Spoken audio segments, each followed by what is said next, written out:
A Porsche-driving pseudo-socialist. That's how Roy Clinton chose to characterise the Chief Minister as he picks apart a budget report which he claims is full of dangerous overspends and fudged numbers. The outturn for this last year ending 2024 should, and using their own numbers, reflect a deficit of £25.7 million. I will show, Madam Speaker, that the 2023-24 true deficit is in fact more like £44.7 million after adjusting for some flattering accounting. Mr. Clinton highlights the government estimates for this past financial year. They include a £30 million contribution to government-owned companies. For 4 years, the government has included this £30 million contribution in its estimates. Then at the end of each year, it accounts for this expense in its overall balance. This year, the government says it has not paid a penny in contributions to government-owned companies. However, it has given an advance of nearly £28 million to these same companies, which is not included in the sums which result in Mr. Picardo's announcement of a £1.9 million surplus. So where has the money gone? Mr. Clinton points to a £65 million departmental overspend.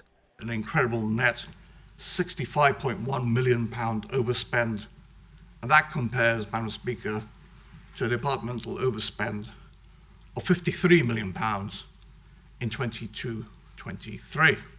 The year before that, there was an £18 million overspend.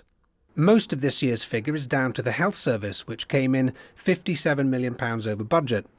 The GSD says it has repeatedly warned that the government's estimates are unrealistic. For the coming year, the government intends to budget £21 million less than the £229 million which the health service spent in the past 12 months. On public debt, Mr. Clinton claims the real figure owed between direct and indirect gross debt is £2.2 billion. In this he includes £150 million, which he says has been taken from the savings bank and contributes to indirect gross debt, which the government does not account for. Roy Clinton calls the savings bank the lender of last resort for the government. He says these transactions serve to distort the reality of public finances. It's a bleak picture painted by the Shadow Minister for Public Finance, although he did have many suggestions in his roadmap to getting Gibraltar's finances into shape, including establishing a fiscal responsibility panel, addressing the failings in the Principal Auditor's report and setting up a public accounts committee.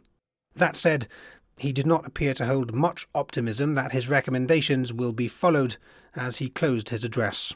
This is the hallmark of this GSLP Liberal government, in constantly failing on honesty, transparency and accountability.